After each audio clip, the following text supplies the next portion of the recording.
Welcome back to the road. It has truly been a while, friends. I am WTBA Director of Communications, Lane Kimball, and I am not introducing my boss, lovingly called the big man, Steve Boss, because you will hear his voice in conversation in just a moment. You know, we just got back from our week-long annual convention in warm and sunny Puerto Rico. Yes, I am rubbing it in to anyone who is chilling in 20 degrees here in Wisconsin. It was a fantastic end to Dan Zignego's year as president and a great kickoff for Mike Hahn's term as our new board president. So much to do, so many wonderful people to see, things to experience. We will have a recap video out soon, but one of the most fulfilling parts of annual convention any year is our general session keynote speakers. We have 3 days of general sessions each year. Some of our members share areas of expertise, and we also bring in a few hosted presenters. One of them is who we are hearing from today. He earned an Olympic medal in rowing, rode a bike 5,100 miles across the U.S., and ran 31 marathons in 31 days in 31 different cities. And Rob Jones, a retired Marine, did all of that without the bottom half of his legs. First off, I could say goodbye to the Marine Corps. I was never going to be able to go in the gym and work out again. I figured I was going to be in a wheelchair for the rest of my life. I saw myself being taken care of by my mom like I was a baby again for the rest of my life. And as you might suspect, as a 24-year-old Marine, I didn't like any of those futures.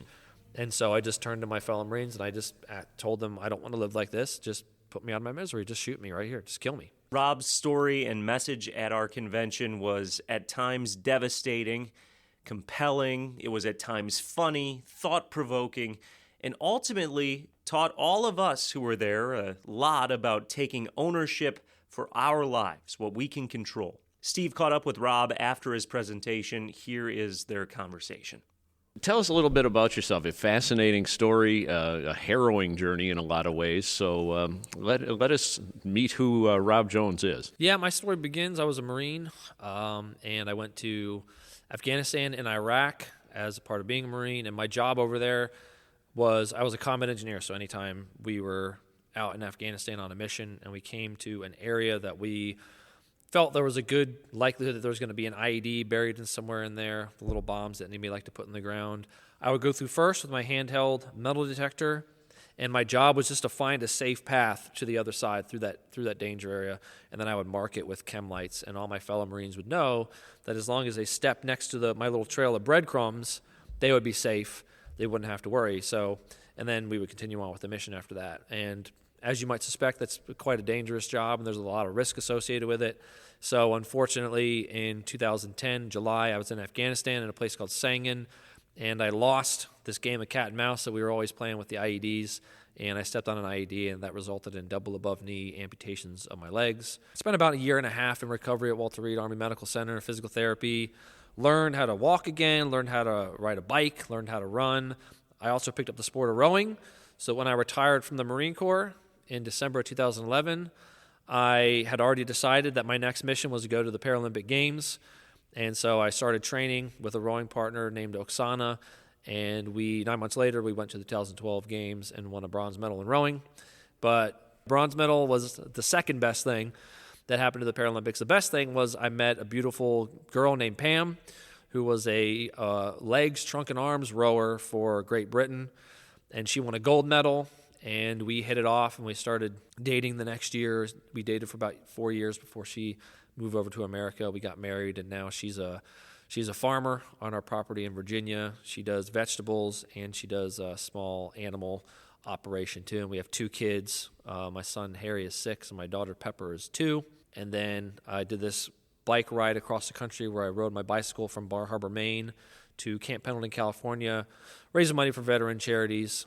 And that's going the hard direction. I rode my bike across the country when I was in high school, and over the course of a month, but went west to east, and you get the prevailing westerlies. I went from Escondido, California, to Jacksonville, Florida, but you got the wind at your back most of it. You go east to west, you're bucking some headwinds. Yeah, east to west, diagonally, and then end up crossing the Colorado Rockies in February. So I purposefully crafted it to be, I went east to west on purpose. I wanted it to be difficult for a reason, because I figured I'd be able to raise more money if I was doing something more difficult. Sure. There was also that part of me that wanted to make sure that there was no butt associated with it. I could ride my bike across the southern part. I could go Florida to California. That's across the country.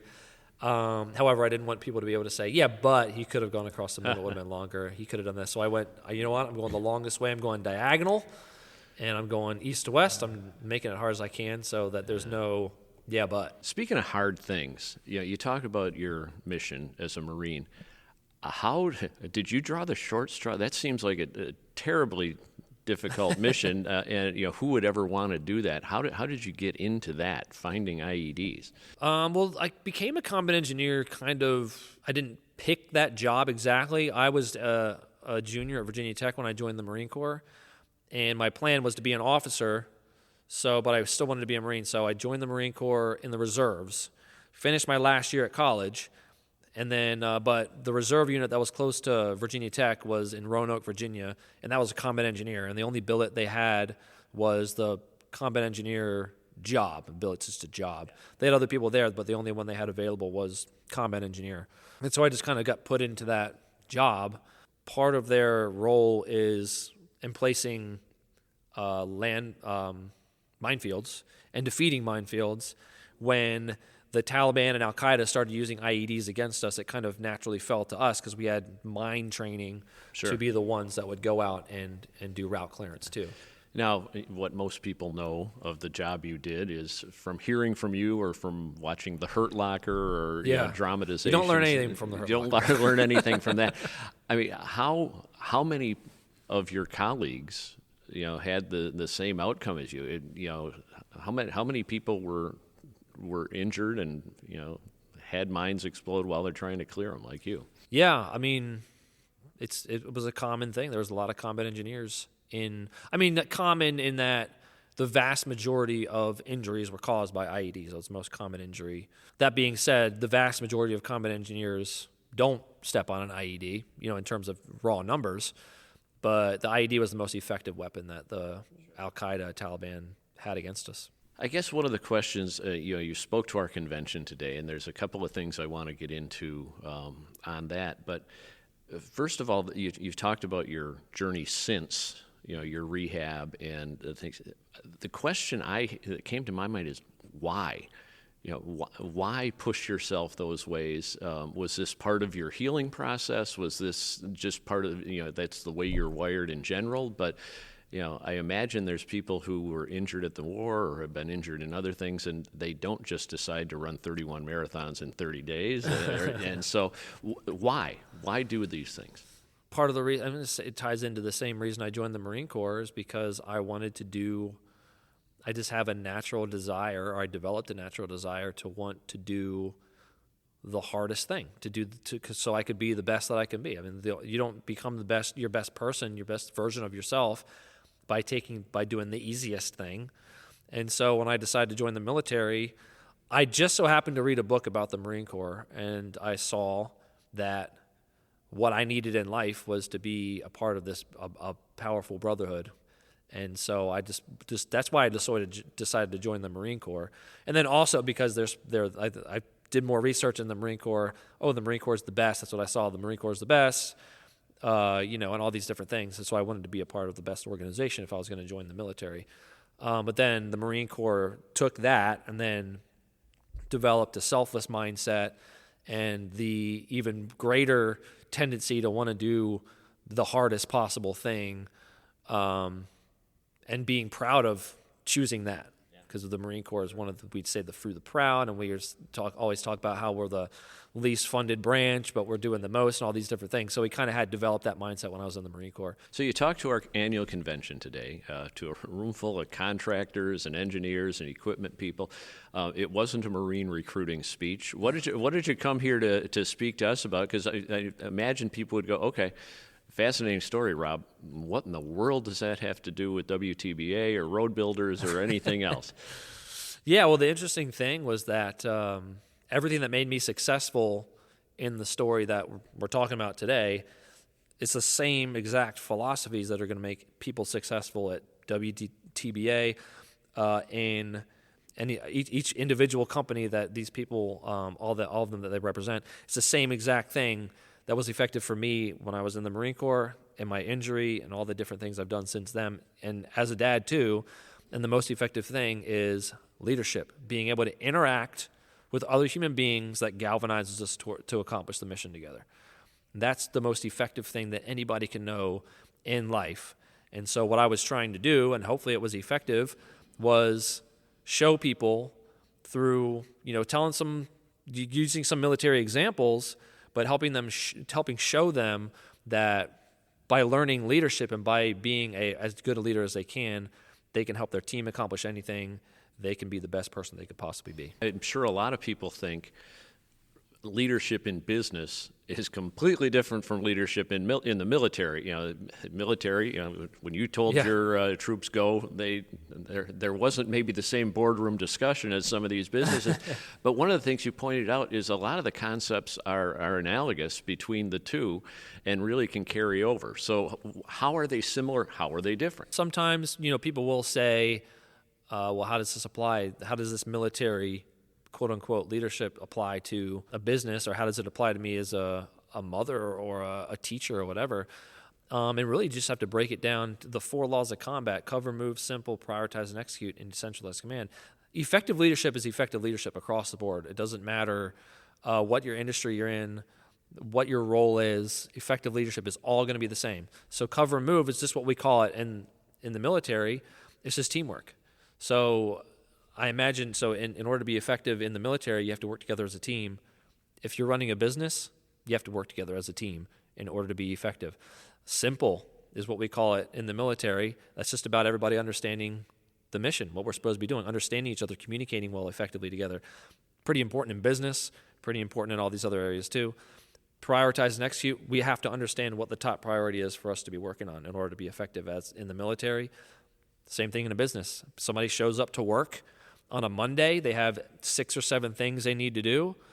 In order for them to be most effective for the team, they have to be working on the right priority at the right time and be able to stay focused on that. So same thing in business. And decentralized command, in the military, we want the frontline person to be able to make decisions to make the mission successful and solve problems.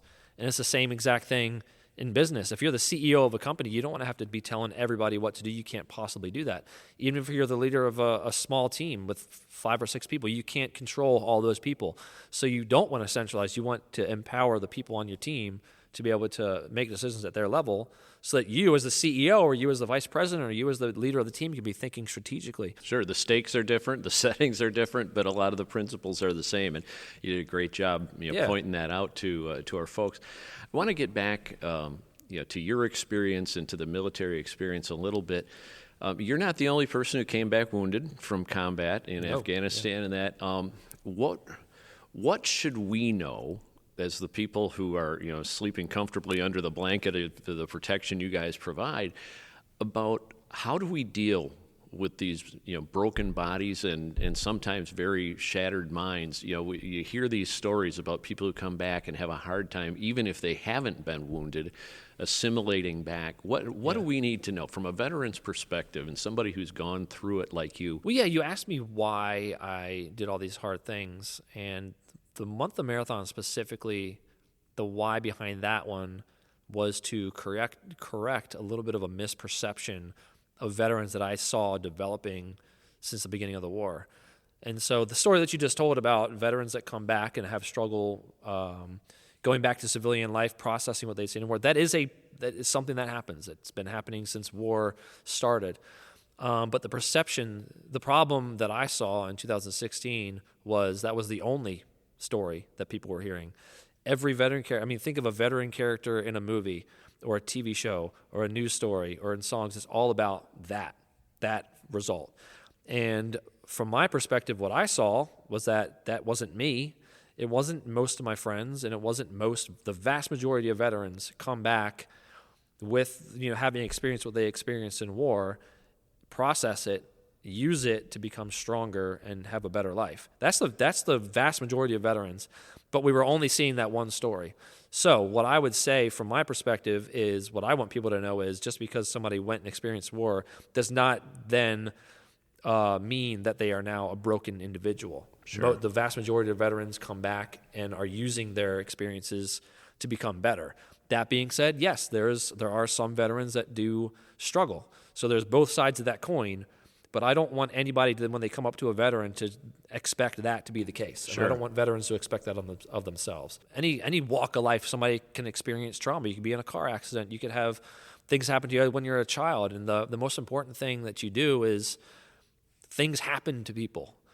And you can't change what's happened in the past. What you can do is what I closed with. You can take ownership. You can take extreme ownership of your own life, figure out what you can do with the experiences that you have, the situation that you're in, figure out what you can do to make your life as good as it can possibly be. A couple of questions that were running through my mind when I heard your presentation.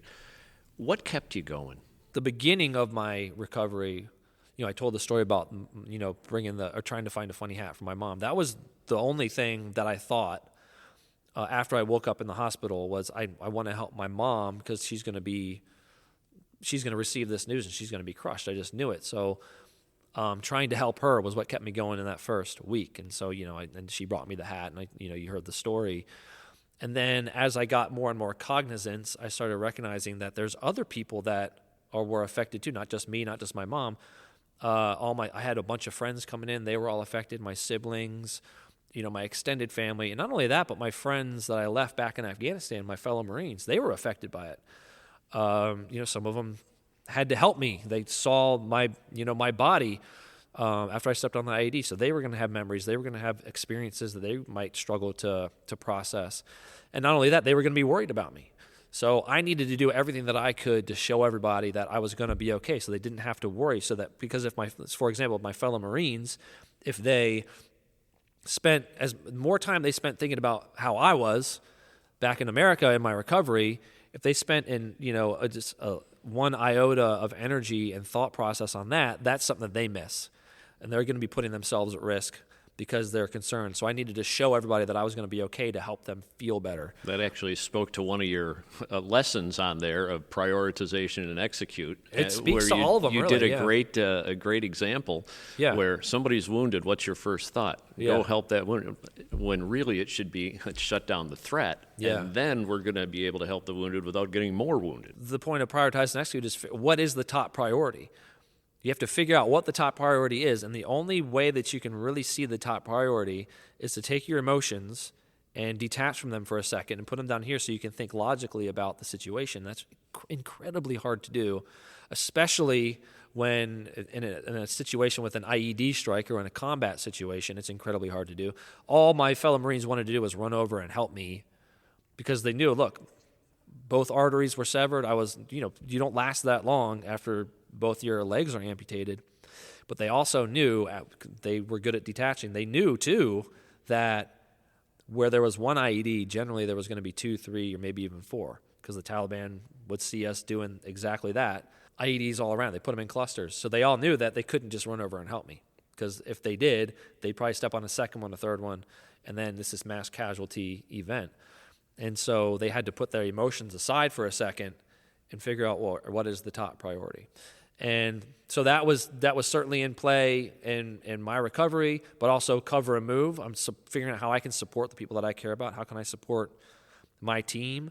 And that was the primary thing I was thinking about when with the bike ride and with the month of marathons, is how can I help fellow veterans? How can I help these other people that I care a lot about? You now go around giving talks like this, and you have a lot of different channels that people can learn from you and hear your wisdom and your experiences. Tell us a little bit about Echelon Front. Echelon Front is a company started by Jocko Willink and Leif Babin. They wrote a book called Extreme Ownership, which was the culmination of what I talked about today. It's about taking ownership, taking complete, absolute, 100% responsibility for everything that affects the mission, that my life's mission or your mission on your team, at work, at home, and all these different areas of our lives. Taking complete full 100% responsibility for that, not making excuses and not blaming anybody else. And it's only by doing that you gain control of solving problems, that you gain control of your life, you gain control of being able to accomplish the mission. That is how you do it. You have to take extreme ownership. Within that, they wrote a book about how to lead other people, how to lead yourself and how to lead other people.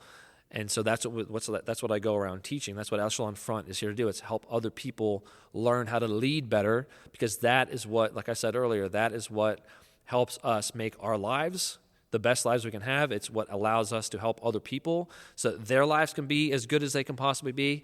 It's leadership. Leadership is the core principle. It's the most effective thing that we can do. That book resonated with people, sold millions and millions of copies, and they got asked to come and talk, teach leadership to companies and all these more teams. And at the more demand they got for what they could teach, they couldn't do it all themselves. They started bringing on bigger and bigger team, more and more people to help manage all the requests and run the company, and more instructors. And so I get to be one of the instructors that goes around teaching other people how to lead. And we do keynotes, we do workshops, half-day and full-day workshops.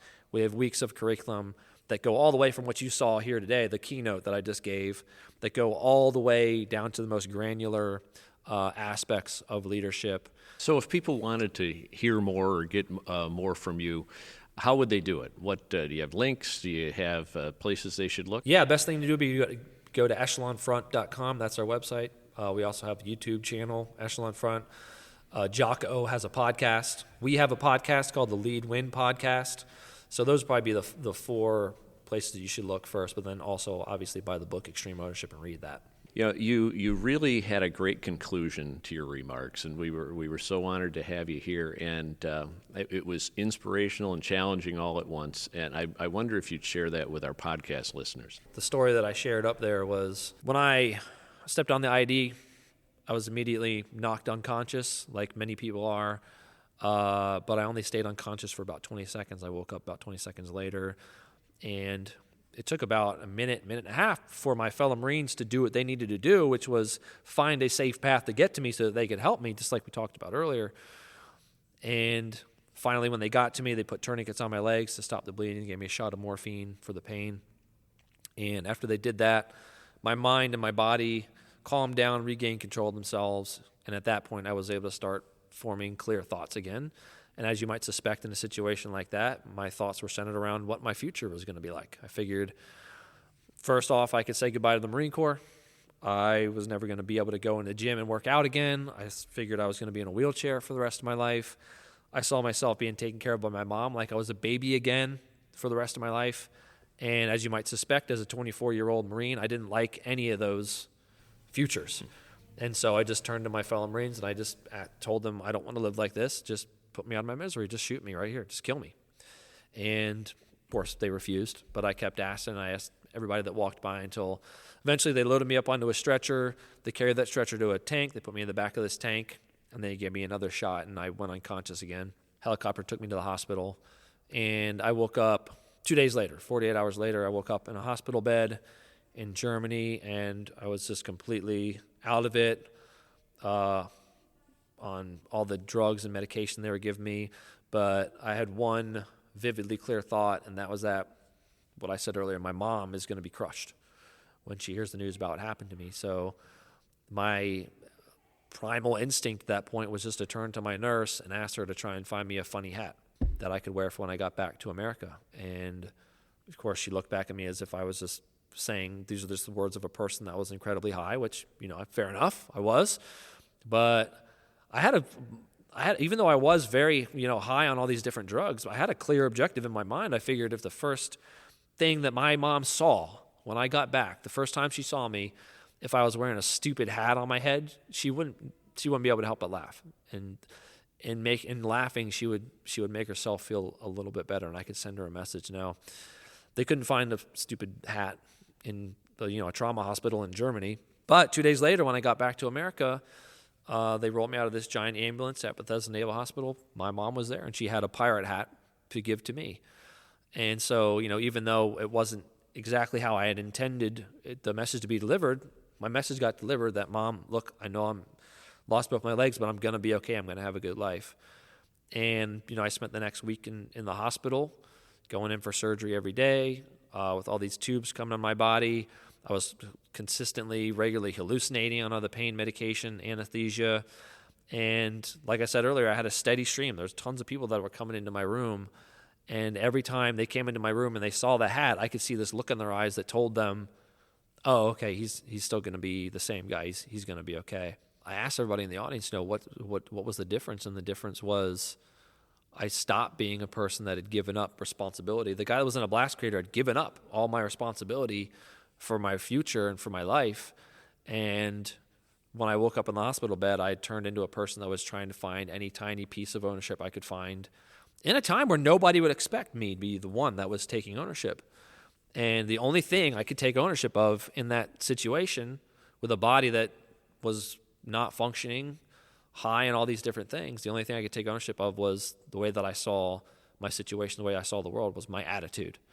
And because I took ownership of my attitude, I was able to help the most important person in my life, able to help my mom get through the most traumatic thing that she has ever experienced. The attitude that I'm talking about is, even in a situation where it feels like you're the one that is the most important thing, and nobody would really blame you for thinking that if you lost both your legs, you're the one that matters. You should be thinking about yourself.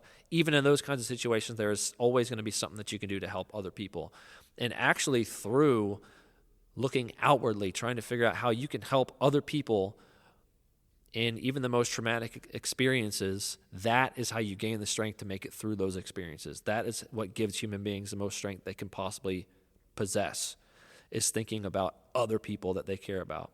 And so the key is being able to take that and apply it to all these small things that we don't see as these traumatic experiences, but the accumulation of how you react to all of them make up this big aspect of our lives. So whether it's a small thing here or there with your kids or with your spouse or with your team at work, if you're always thinking how you can support the team, then you're probably going to be making the right decision. And that's going to go a long way to making your life and everybody else's life a lot better. And I concluded by saying, I wouldn't change anything. I wouldn't change anything about what happened to me. Because I love my life now. I would do it all over again. I would lose my legs a bunch of times if it meant I got to end up with the family that I have now, doing what I get to do, which is go around and help other people. It did take us full circle to what you started with, about how everybody's a leader. Yeah. No matter where they are. And people wouldn't think that a person with no legs laying in a hospital bed is a leader, but you took the responsibility to be a leader there. The same way, whether we're a CEO, whether we're a mom, whether we're a teacher, whether we're a father, everybody's a leader, which was what you started us off with. Yeah, I chose to be a leader in that moment. And what did I do? I did cover and move. I helped. I did cover and move. I wanted to support my mom. I came up with a simple plan of how I could do that. Wear a hat. That's the simplest thing you could possibly do. What was my priority? My priority was other people, helping them feel better. And look, decentralized command, I wasn't going to go get my own hat. I couldn't. So what did I have to do? Is I had to empower somebody else to help me accomplish that mission. So there you go. That's leadership, the 4 laws of combat. When we say leadership, those are the 4 things you're trying to do. So when we say be a leader, look at those 4 things and figure out which one you need to do in any certain situation, and that's how you lead. Thank you so much. Rob Jones, it was just a privilege for us to have you here. No, the privilege is all mine. I'm really honored that you all gave me the chance to come in and speak to everybody. This is a really important conference that you do every year, so I really appreciate the chance. Rob Jones, believe us, the honor is all ours. Thank you so much for joining us at our convention. Again, a fantastic conversation with a young man who has the unique ability to make you cry in one instant and then be laughing in the next. He's an example of the added benefit, too, of WTBA membership, the chance to hear speakers like Rob and many others at events like our annual convention. Thanks so much to those who joined us there. If you weren't able to make it, we hope you consider making it next year to hear more speakers like Rob and many others. And thank you so much for tuning in. We have a busy 2026 ahead of us. Some huge projects getting underway. Excited for those. A lot of fun guests to talk all things transportation, construction, and how they are all linked across our lives together. Because remember, as Steve Boss is fond of saying, no matter if you're catching a flight to convention in Puerto Rico, taking your kid to school, going to the grocery store, or hey, running marathons and riding your bike across the country, It all begins and ends with a road. Thanks for road tripping with us. See you down the line.